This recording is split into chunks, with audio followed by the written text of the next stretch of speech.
we still get asked whether they are magic mushrooms that we're putting in these drinks. And you think, I saw that, yeah. Given the fact that I enjoy my life outside of prison, I can assure you there are no magic mushrooms in there.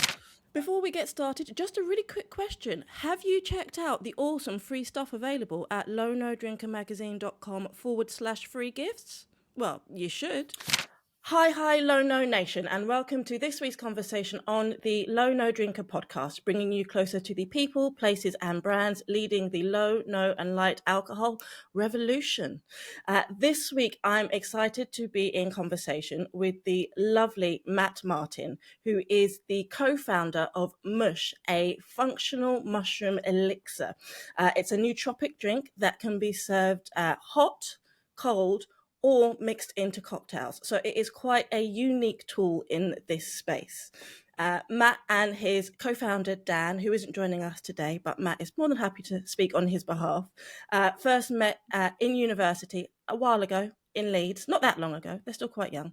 They went on their separate paths, but came back together, went on a few different routes, launched different businesses, including hospitality one, which unfortunately was scuppered by the blight that was COVID, but then recognised a gap in the market and have produced a wonderful liquid, which I do have in front of me here today, and it is delicious and tasty, and I'm very excited to find out more about it, why they chose to go down the functional mushroom route, just what those ingredients do, and what plans MUUSH have in the future for us. So Matt, thank you very much for joining me. How are you today?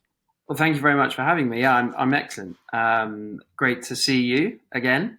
And yeah, no, all is well this end. Busy start to the year, but yeah, excited to be on your podcast and yeah, really ready to get cracking with whatever this year has in store for us. Do you know what? I've got a feeling about this year. This year feels tangible. It feels palpable. Like there's a fizz in the air in this industry for this year. There's going to be some big things happening. I agree. I mean, I have to say I've been saying that every year since I was about 18. This is the year. But, you know, I agree with you. I think particularly industry-wide, it definitely feels that way. It feels like there is a sort of definitely a shift happening. Yeah. I think there's been a shift happening internally for a few years, but I think that shift has been externalized to the consumer now. I think sort of consumer trends are starting to catch up with what people within the industry have been thinking for some time. Yeah, I mean, the numbers are there, aren't they? And I mean, before we go too far on a tangent, because obviously this could be something we could talk about at length, but the numbers are there with 15.5 million people that took part in Dry January alone. And whilst Dry January isn't the be all and end all of the low no market and industry, it just goes to show the amount of growth and interest that there is in this space. And then that transitions to the drinks that are in this space and people looking for things that can really add something to their life. It's not just about taking away alcohol anymore. It's about adding something into their lives, which I think your drinks do fantastically well, and we will get to that. But before we do, I like to start by asking my guests to share a little bit of your own journey and what led you to be where you are today. So start where you want to start, Matt. What was the journey that led to you creating MUUSH? Well, I mean, I guess I won't go all the way back to birth, because we could be here for some time. It was actually my 35th birthday on Sunday, so I'm happy birthday. Thank you very much. But I think really I went to university. I studied mechanical engineering, and I think the reason behind that was around this love of creating something. You know, I thought going to university and doing mechanical engineering was going to result in me building cars and planes and whatever it was, and actually it was mostly theoretical maths. And I didn't love it as much as I thought. But in my fourth year, I did medical engineering. And that was the first time that sort of our practical skills came into play. You know, we were actually designing a robotic arm for neurosurgery, which was so interesting. But I think when all these commercial partners came in and they were talking to us about the next steps, it was sort of Jaguar Land Rover, it was JCB, and it was a lot of it was sort of back of house design. I thought that isn't going to be me at all. I want to be in the workshop. I want to be getting my hands dirty. I want to be making things. So when I left university, I sort of saved up a bit of money, and I pretty quickly decided that I went on my first ski trip through the university ski trip, and I saw loads of people wearing those, the retro ski suits, from the 80s, 70s, 80s. Yeah. Lots of people wearing those, and I thought, that's cool, but they're all old and they're not waterproof, and surely there's a better way to do that. So I flew to China and I found a supplier out there, and I redesigned the sort of retro ski suits, and then sort of launched a brand called Retro Mountain. And the idea was to bring the fun and the theatre around the retro styling into modern tech. And then through that, I then joined two other guys, and we launched a company called Dino Ski, which has now been rebranded to Rawsome, and it was a ski wear kit brand for kids, which is now an outerwear brand. It was all about adventure and nature and sustainability, which is something that ties into MUUSH now. Then we and that's still going. That's doing very well. And then we Dan was at Octopus. He was at Octopus Investments, and we'd always wanted to do something together. So we thought, okay, well, what can we do in the space that, we like the event space. So we thought, okay, well, let's try that. So we bought a couple of Land Rovers and we converted them in. One was a DJ Land Rover, one was a bar Land Rover, and we did sort of boutique events, festivals, weddings, that sort of thing. Cool. Of course, as soon as we decided to do that, COVID hit. So there were no events, there were no weddings, there was no nothing, and it was a bit of a disaster. So we had to pivot hard at that moment. So we put a coffee machine in the back of one of the Land Rovers and put it in the common near where my mum lives. And actually it turned out that there was a load of people up there who just didn't really have any access to anything, because it's where it is on the top of the hill. Okay. So we were the only option for people, and we ended up getting quite a lot of traffic. Dan and I were sitting in the back of a Land Rover every morning we did the weekends just to start with, and Dan was still at Octopus at this time. And yeah, I mean, we were doing winter mornings. It was like -5, -6. We were sort of hugging water heaters, not coolers, definitely not, just to stay warm. But there was a cricket club there that wasn't really being used, and we thought, actually, there's potential here. It's been there for 25 years. We thought, no one's done anything with it. It's barely being used. Let's renovate it. Take it over and see what's what. It was based on very little data, knowledge of the area because I grew up there, but that was about it. So we spoke to the people who were involved in it and just said, look, let us take it over. Let us renovate it and see what's what. So fast forward a couple of years, we managed to do that. It's now a thriving hub in the area. But through that, we noticed that Asahi invested in that business because they saw the potential of the site. And thank God we got involved with them when we did, because I think given the downturn in alcohol sales and the cost of goods going up, their margins are now sort of less than they were. Yes. I'll say. So they probably wouldn't have got involved with us in the same way if we'd asked them now. So I think timing-wise, we were quite lucky. But interestingly, so that site is very family-orientated. We have obviously we have people of all ages come in, but because of where it is, it sits on a common with cricket pitches and tennis courts and a playground, and there's families around there all the time. It's a very family-focused area. We're supplied by Asahi and Nectar, and they've been great. They've been an amazing team to work with, and not just them, but across the board. We were sort of looking at what was available for kids, for adults, for others on the non-alcoholic side, because as you touched on, as we've spoken about before, the non-alc space is just on the rise. It's growing and growing. And it's not just about removing alcohol. It's about introducing some nutritional benefit to the drinks that are on offer. What we were selling were, and I hesitate to sort of badmouth other brands because it's not the way we work, but there are a lot of fizzy, sugary drinks that were on offer that everybody, household names that people would recognize, and really not a lot else. so we started going down this road, and we started in the sort of the adult space with the non-alcoholic spirits, and realized that, okay, they were non-alcoholic spirits, but they didn't provide any nutritional benefit. And actually, very little information on the bottles as to what's in them at all. So people don't really have full visibility over what they're drinking. They just knew they didn't want alcohol. So we thought, okay, well, there's an opportunity there. On the kids' side, there was, again, really, other than water, very little that they can be having that isn't filled with sugar, that isn't unhealthy, that isn't filled with artificial sweeteners. The list goes on in terms of the negative benefits, but or the negative impacts. But we felt that actually there was an opportunity there as well. So really, that's where it all began, and we just thought, given our time in that space, and we were really sort of trying to find something to do together that was bigger, that we could sort of get behind a real cause and a mission, and we felt that this was perfect for us.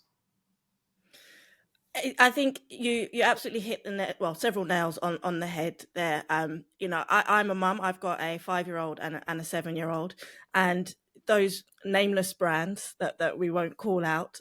You're absolutely right. It's really hard to find stuff for them that you think, okay, yeah, I'm happy for you to drink this as much as you want. What I find fascinating about MUUSH is the way that you have embraced both sides of that, though, because we're talking about adult alcohol-free drinks, and you found a way to embrace the flavor profiles and the desires for an adult alternative beverage, and a way for that to be introduced to a younger generation as well. So I definitely want to talk a bit more about how you've managed to do that, because I can't think of many brands who are taking this sort of two-pronged approach and doing it well. But let's start with your grown-up approach to the drinks first. So for those watching on video, you can see behind me, I have a lovely selection of MUUSH products here behind me. So in the bottles here, we have your 3 SKUs. Now, what is it that's unique about these drinks? What is it that they're made with that makes them so special? So basically, the way we started was to think about how are people enjoying drinks. So where, particularly with our customers that come into our bar and our cafe, we just think, like, what are people having? What are they enjoying, and how are they consuming these things? And our traffic was really early morning, which was coffees and teas, and then it transforms into a bar in the evening. And we thought, can we create a product that sits in both those categories? Okay.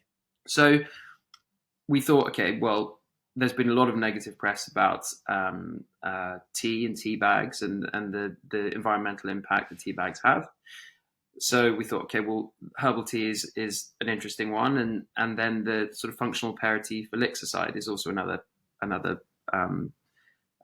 area. So yeah, we started with we want to be as natural as possible. So we thought, well, everybody loves fruits. So how do we keep it natural? How do we keep the sugar contents low? How does that look? What can we add in to increase the benefits of those things? There's a lot around in the press at the moment about gastrointestinal issues, bowel cancers on the rise. A lot of that's to do with not enough fiber in people's diet.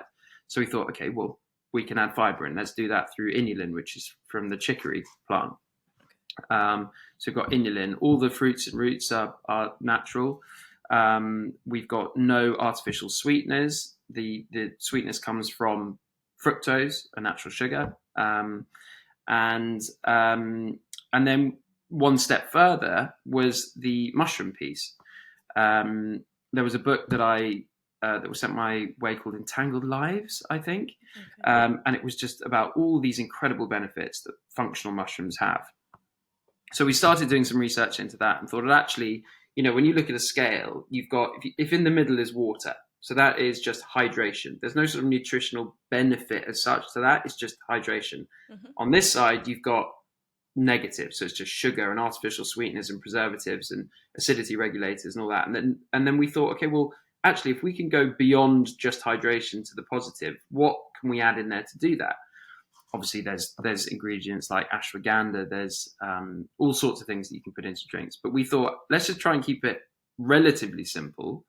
Having read that book and done a bit of research into the functional mushroom space, I was quite interested in that, as was Dan, and we'd been chatting to a couple of people about the benefits, the research, the sort of that space as a whole just growing. I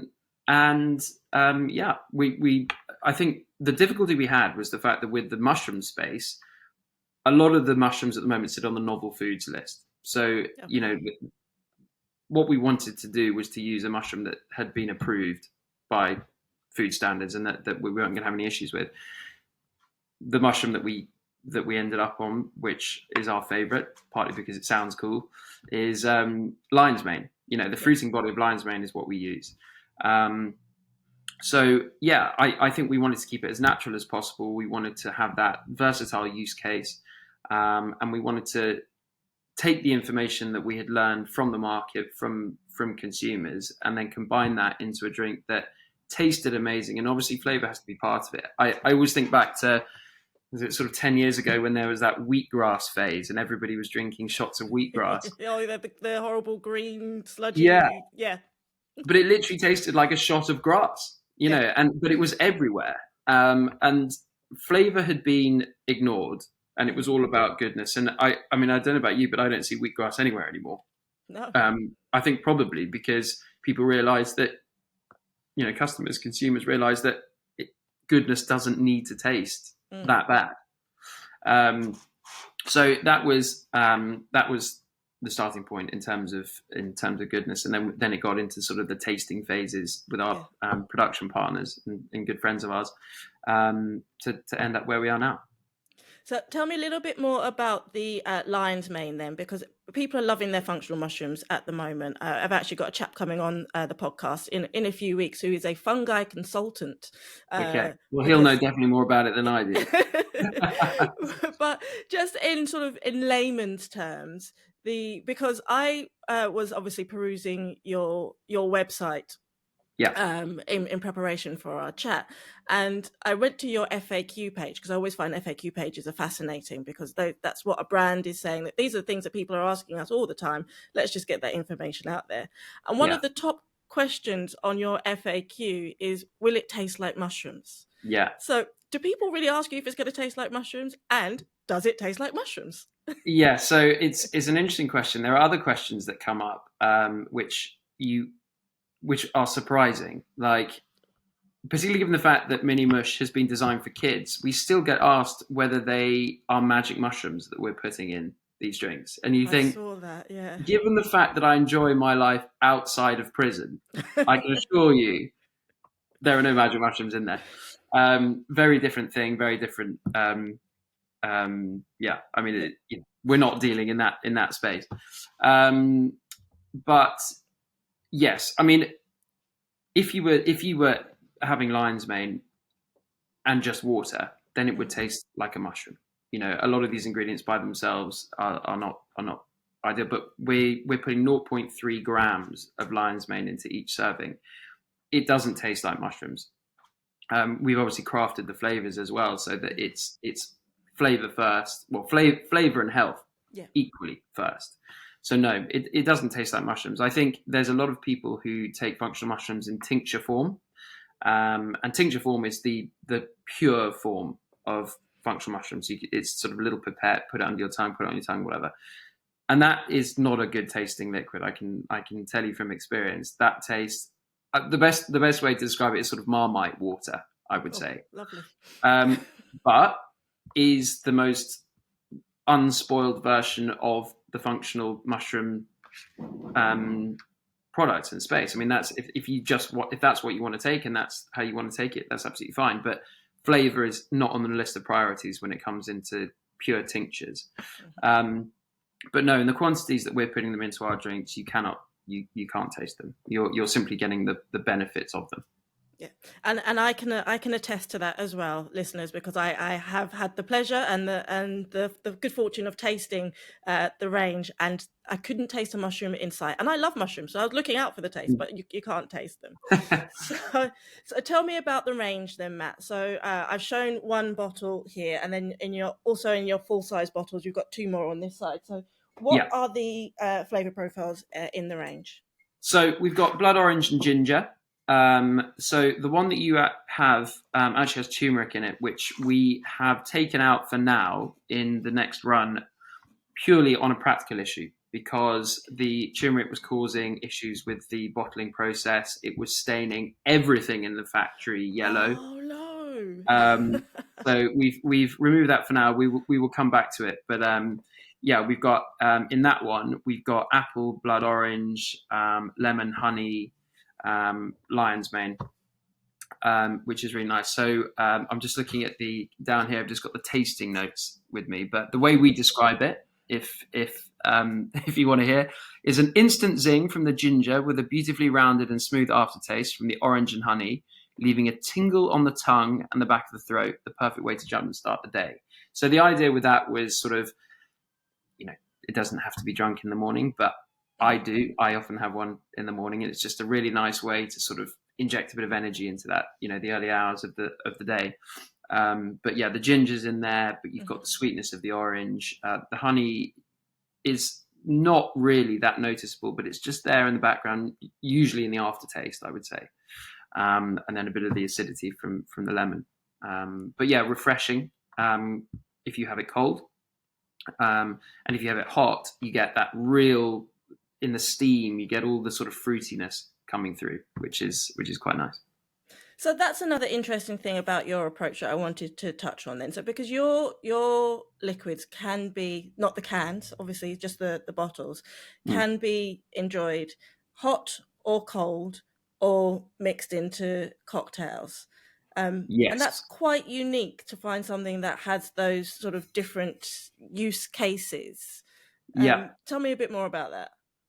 So in terms of the cocktails, it's really mocktails that we're mixing them into. We want to stay sort of in the non-alc space with it. Originally, we thought, okay, this is quite an interesting concept because it's still healthier than having a cocktail filled with sugar syrups. But we decided that actually the messaging around that needed to stay non-alc. So we're actually building a few non-alcoholic mocktail menus for some partners in London at the moment. Fantastic.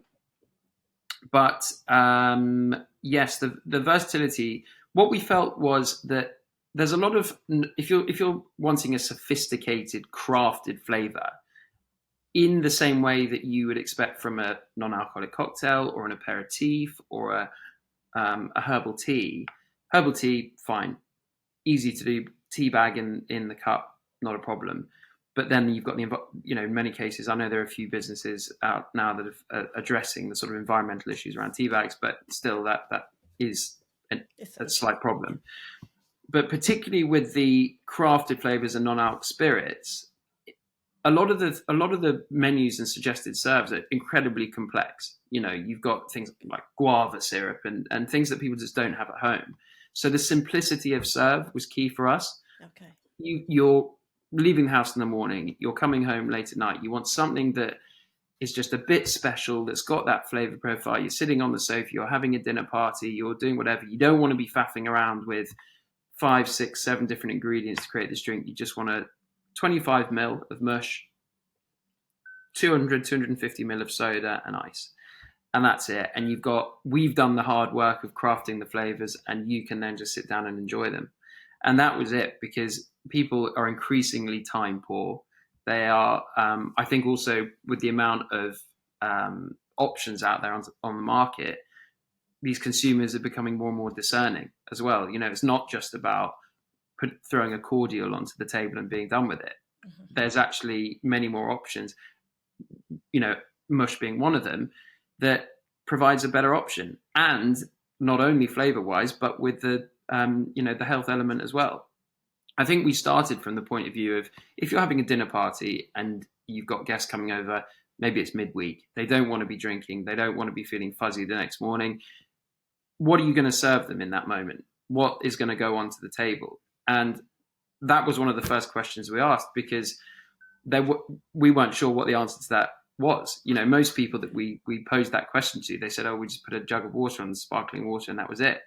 But Great. most people provide, well, yeah, exactly. So we thought, okay, well, this is perfect. This is exactly where that sits. It's an easy to serve, easy to drink, grown up flavor for people that don't necessarily want alcohol.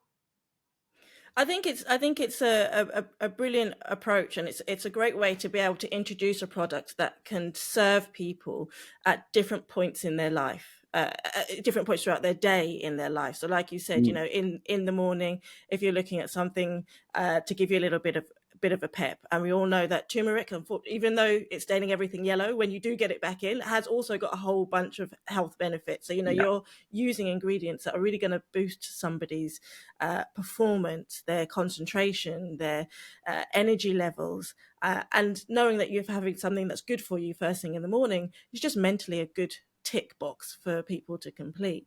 Absolutely. But then being able to do that again at the end of the evening and say, right, okay, well, maybe in the evening, maybe I'll have a blueberry and raspberry, and maybe I'll have it hot, and you can have something, we're recording in February now. It's cold, it's wintry.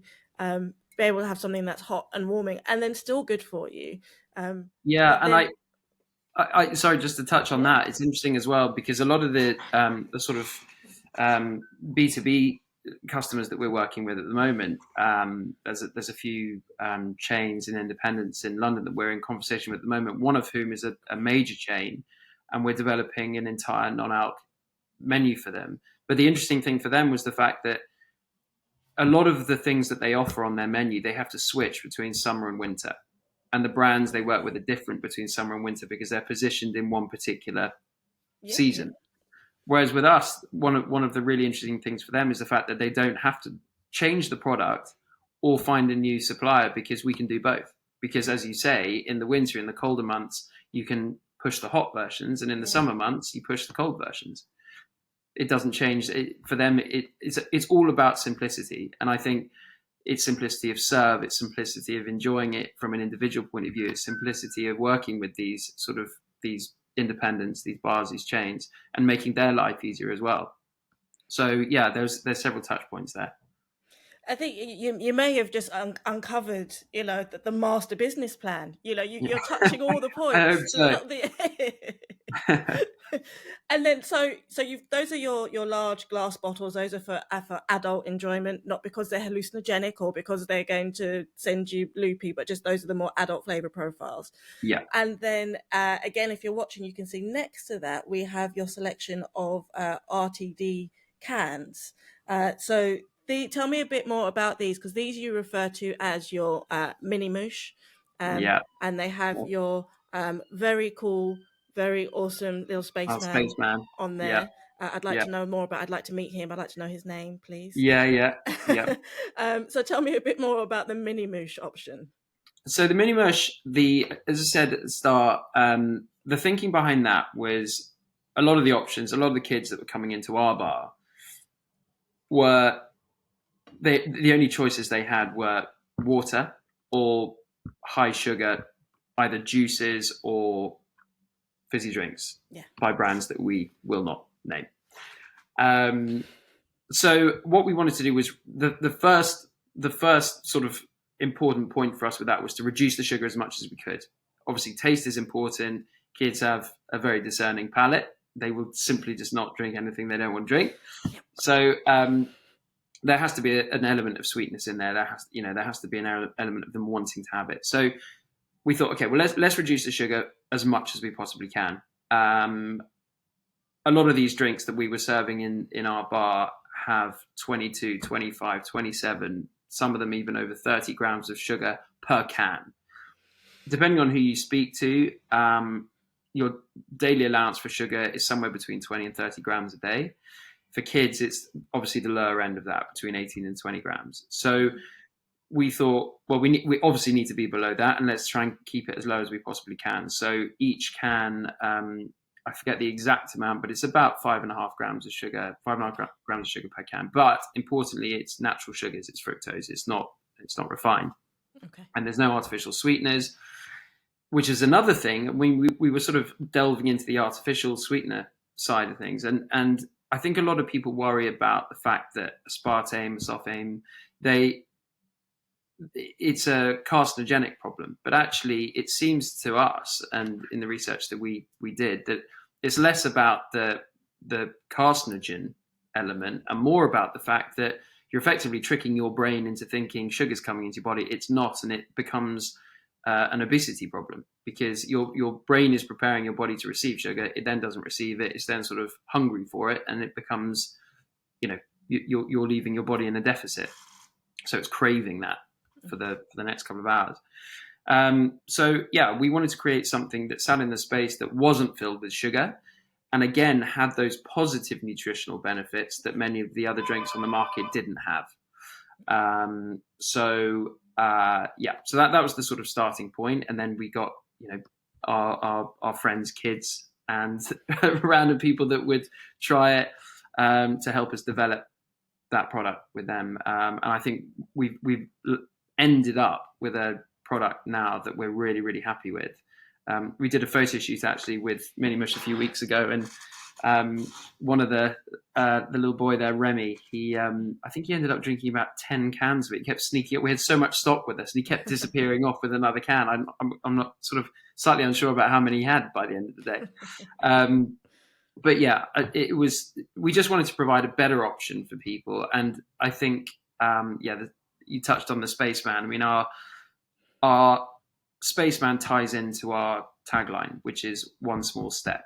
And the thinking behind that is, if you can take, obviously, we're not going to save the world with a drink. Well, depends how many drinks we sell. Maybe we might in 10 years from now.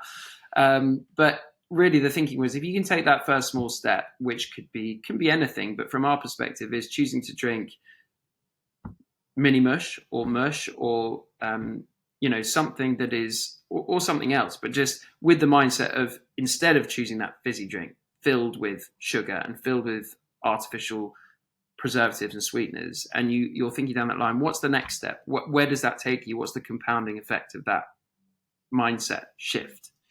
And with that in mind, we've created a docuseries called the One Small Step series, and the idea behind that is championing ordinary people doing extraordinary things and the small steps that got them there. Because nobody is born a world champion water skier. Nobody is born wanting to circumnavigate the world on a motorbike at the age of 22. There are things that happen along the way that get you there. And those sort of seemingly insignificant decisions along the way actually have a huge compounding effect when it gets to, a few years down the line. And I think that's the spaceman. It's this sort of idea of exploration and adventure and all things that we place huge importance on at MUUSH. Every time we speak to people, it's about, do you share these values with us? Do you share this sort of this need for adventure and exploration and trying to sort of improve and do better and look for better options in food and drink and whatever it might be. So that's the thinking behind the spaceman. But in terms of the Mini MUUSHrange, I think we're really excited about that, because it's actually an area of the drinks industry that has been there has been some innovation, but it's been largely overlooked. And again, without sort of naming any names in the space, there's a few players who really control the majority of the market, and they haven't innovated massively over the last 10 or 15 years. And I think it's those brands' complacency. My grandfather always used to say to me that, complacency kills businesses. And it's when you think that you've got market share and you don't need to try and push things forward or move into another space or innovate because you're making so much money. It's those companies that are at maximum risk of being disrupted by hopefully somebody like us, who can come along and place the importance on these things and be able to react more quickly and test things quicker. But yeah, I think we're all very excited about the potential of Mini MUUSH. And we were talking this morning about, I remember when Innocent, who are, very interesting brand, where they came out with those little bobble hats on the bottles, yeah, yes, yeah. which was a genius marketing move. But we were thinking, I wonder what they thought beyond that. I wonder what they thought the little hats were beyond just sort of, we're going to get noticed for this. I wonder what the application was. So we were thinking, how do we sort of do something similar to that, but with a more practical application? But that was a genius move by them. I'm thinking little space helmets, and then like passes to go to NASA or something. Think big. Yeah, exactly. It's like Charlie and the Chocolate Factory. The golden ticket inside one space helmet. There's a ticket to Houston to go and there you go. I think we've just done it. I think we've just solved it. Go hang out with Tim and the guys and see what space explorations they can do. Yeah, exactly that. No, I think you're absolutely right. I mean, I said it earlier on, it is difficult finding things. I'm very lucky. My daughter likes water, so she drinks a lot of water. Yeah. And then my son will drink lots of squashes generally.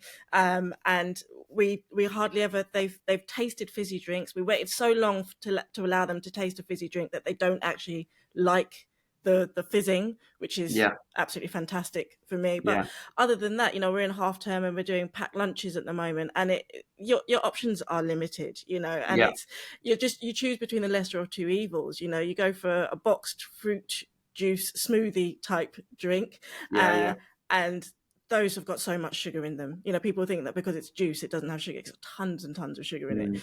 Or you go for a still squash style one that's in a cool bottle that they like playing with, and you're like, well, it's 6 of one, half a dozen of the other. Well, so exactly, they've got to have something.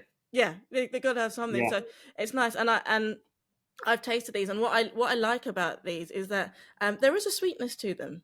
They're not, because quite often you get things that are healthier, and they are, we're healthy, we're sugar free, with all the good stuff, and you taste it, and it's back to your reference to the wheatgrass. It's like, okay, well, it tastes healthy, it doesn't taste good.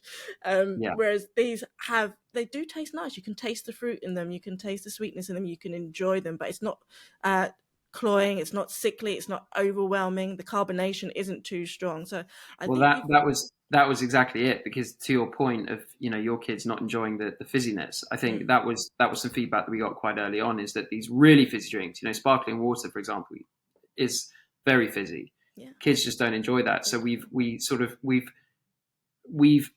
put a bit of fizz in there, but it's very lightly sparkling. So it's not, it's certainly not going to cause any issue. Well, it's not as close to sparkling water as you might think, basically.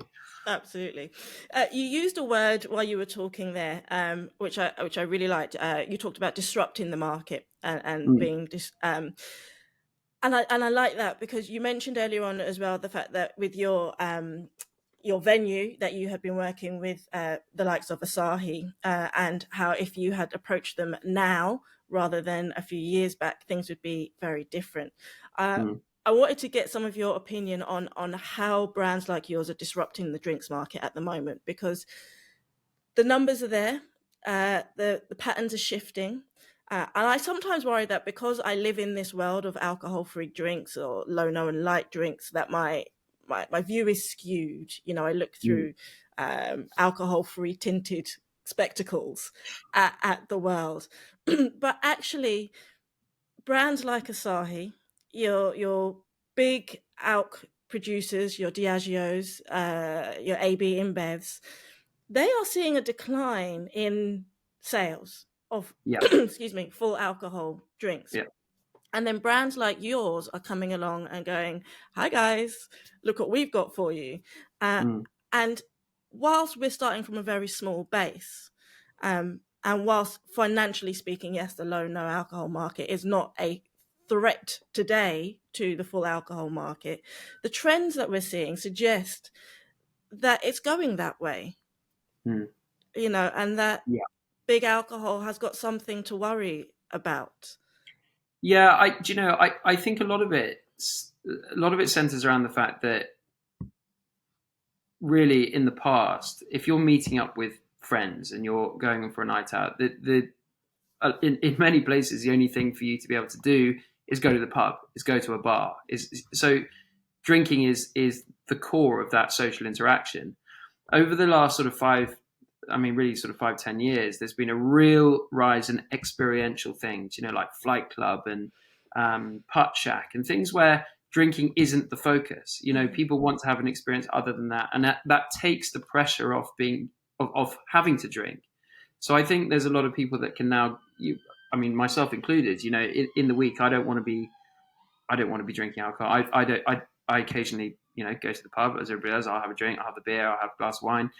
But in the week, I really don't want to be doing that because we've got so much on and we need to be operating at 100%. I don't want to be feeling fuzzy the next day. So I would choose to be drinking non-alcohol. And actually, I was in a restaurant last night. They had a huge menu, one alcoholic thing on the menu, which I just thought was really interesting. We're still, I think, as you said, we're viewing the world through this no and low tinted spectacle sort of perspective. But actually, a lot of these venues haven't caught up yet. There's still quite a long way to go. But it is moving in that direction. And I think certainly for the big players, like the Asahis, the Diageos, the big distributors, they're thinking, okay, well, we've got to be slightly ahead of the market here because this is where everything's shifting. We've got to be part of it. So yeah, I think it is 100% moving in that direction. I think the amount of brands that have emerged over the last 2 years even that are operating in that space, the amount of money that's being invested into the functional space specifically shows that investors and partners and people who understand the space can see that's where things are shifting. And I think it's a good thing. I think it's a very good thing. And the functional space seems to be having just a boom at the moment. There is so much interest. I mean, even I've noticed in the content, for example, that I'll put out, whether it's a podcast episode, whether it's a blog, whether it's a post on social media, those that mention functional ingredients in some way, shape or form seem to be getting a lot of traction at the moment. It seems that people are, I touched on this before, but people are not just wanting to drink less, they're wanting to gain more. Gain something. Yeah, exactly that. And that goes back to what I was saying earlier on the scale of the sort of, rather than, and you said actually in your intro, it's less now about just doing less bad. It's about doing some good. How far can we go beyond just the sort of center point, which is water, just hydration? Where can we take it from the other side of the scale and how much good can we put in there? People are thinking in those terms. I think that's interesting. I hadn't quite articulated it like that, but I think that's the narrative now, isn't it? It's people aren't necessarily saying I'm sober, I'm teetotal, I'm completely alcohol free. People are now saying I'm sober curious, I'm a mindful drinker, I'm considering my options, I'm wanting more. And I think that the way that we approach these conversations now is changing, because it's no longer so taboo to say, I'm not drinking tonight, or, I'm having a week off, or whatever it is. Yeah.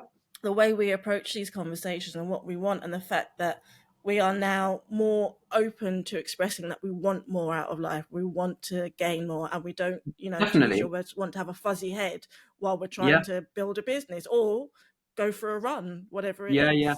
No, I think so, but I think it's allowing people. There's a lot of information out there just on the internet. And I think even I'm noticing conversations with people that in the past probably wouldn't have spoken about nutrition now are, because you can't really avoid it. But it's amazing, really. I mean, you've got high street chains who are well known. People are going there every day for their lunch. They're getting a meal deal, they're whatever, and it's becoming apparent that these brands have been hiding in plain sight with stuff that is so unhealthy. There's a well-known high street chain that you would go to for lunch and, a sandwich, a drink, packet of crisps, whatever. The baguettes that they sell have got 50 grams of sugar in them. And that's just in the bread. That's just a preservative. Just a lunch from them, a takeaway lunch, in many cases, you're nudging 100 grams of sugar, which is absolutely insane, because even for an adult, that you're talking over 300% of your daily allowance, which is just, there is no argument that can say that that's good for you. And I think people are cottoning on to it, and you can understand why these bigger brands do it. For these multi-site chains who are trying to reduce losses, they're trying to reduce waste, they're adding preservatives in to keep shelf life longer, and they're not throwing so much in the bin. There's an argument there from a business perspective. There's an argument there from a wastage perspective, but from a health perspective, there just isn't, because that isn't doing anybody any good. And certainly over any period of time, if you're consuming, if you, I think it's fairly safe to assume that you'll be having some sugar either side of a lunch, be it in a coffee with a sugar or breakfast or whatever it is. If you're consuming 150, 160, 200 grams of sugar a day, you are putting your body at risk. You are, you're not setting yourself up for a healthy later life. And I think we're trying to do something about it from a drinks perspective. But I think actually there's a lot of people that are talking about it publicly, and it's becoming more mainstream. That knowledge is becoming more mainstream, and it's becoming, as you say, more acceptable to just be talking about it and just be raising that in conversation and making sure that everybody else is aware. Absolutely. And that high street chain that you mentioned, when I learned that, I was so annoyed. I was like, I love their sandwiches. I know. I have to say, I was devastated because you, would often pop in there. And then when we started going down this road, I thought, actually, I probably do need to start checking what's in things. And my mind was blown. Yeah. Yeah. If people want to know what chain that is, you can easily Google it. It's very often spoken about. Speaking of Googling things, Matt, two more things before I let you go. You mentioned a docuseries that you have created. We've spoken about all of your wonderful products. Where do people go when they want to find out more about MUUSH? They want to put a bottle or can in their own fridge, watch your docuseries, or reach out to you guys? Where do you want them to find you? So our website is www.muush.co.co, and it's all there. So we've got, at the moment, we're selling all the elixirs, so all the bottles are on there.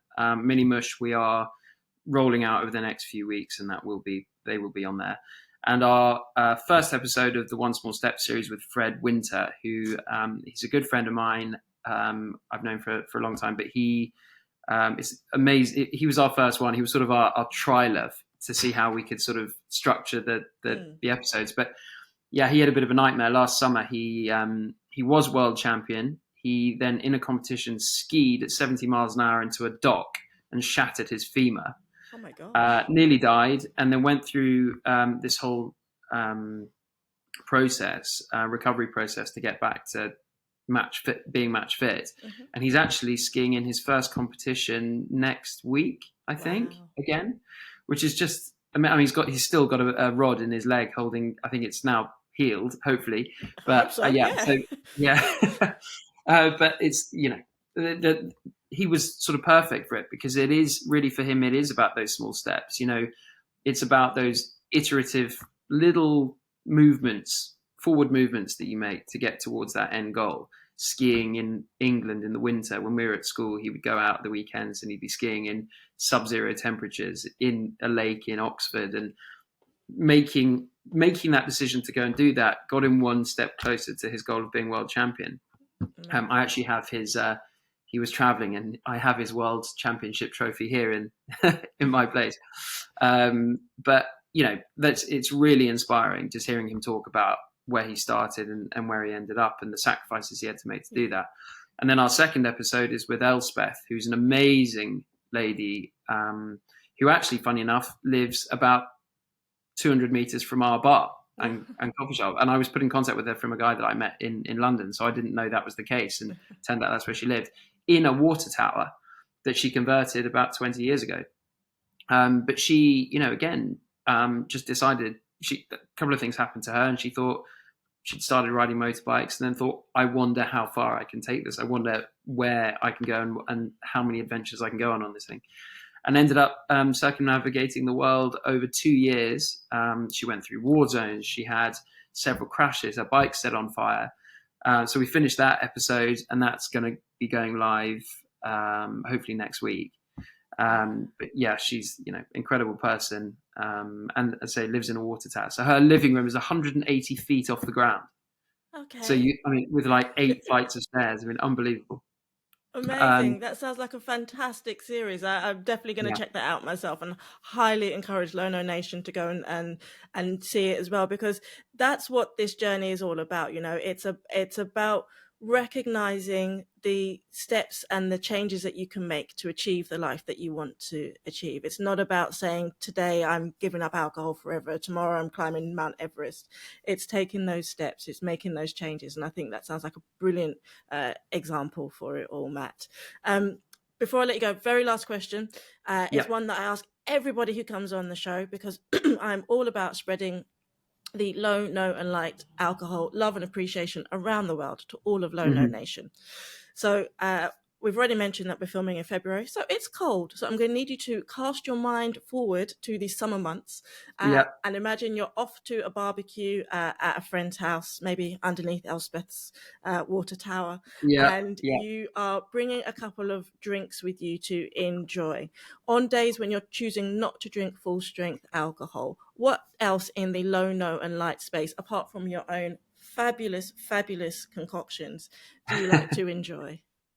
Do you know, I probably am one of many, many millions who would say the same thing. But for me at the moment, I just think Guinness Zero has done such a great. I think Guinness have done an incredible job with Guinness Zero. I think Guinness in general, I just see everywhere now. I mean, Mm-hmm. it's always been around, but I think over the last few years, it's really just everybody seems to be drinking it, and certainly I think Guinness Zero.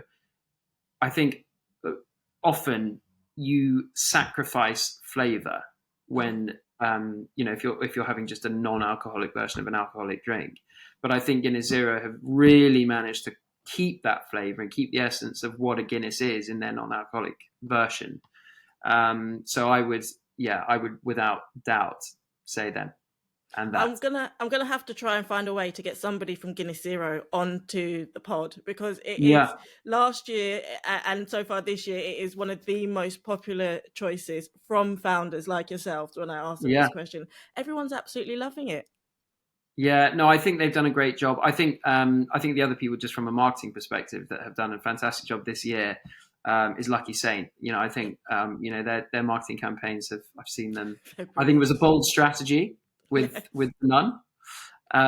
But I think it's eye catching, and they've managed to really corner that market. I would probably choose Guinness Zero over Lucky Saint, but I think they've done an incredible job.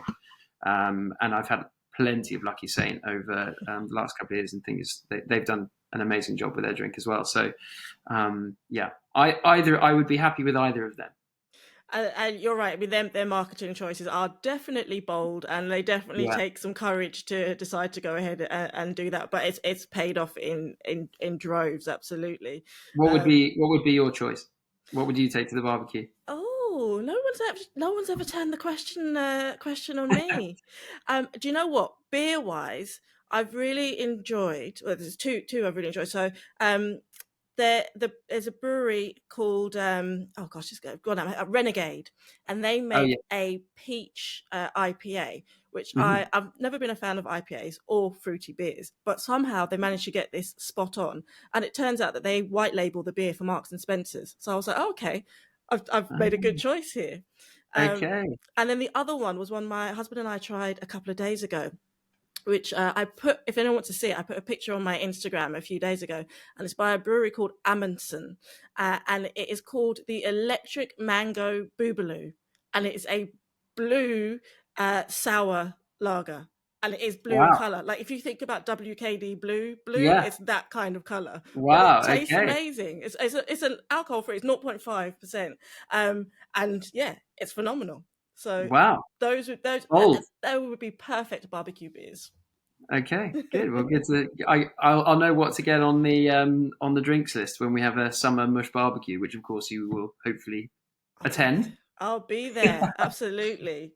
Fantastic. Matt, thank you so much for joining me today. It's been a pleasure chatting to you again and getting to know more about the story behind the brand and what you guys are up to. I'm really excited to see what happens next for you. So please do stay in touch. Well, thank you so much for your time. Really enjoyed chatting to you as well. And no doubt we will chat soon.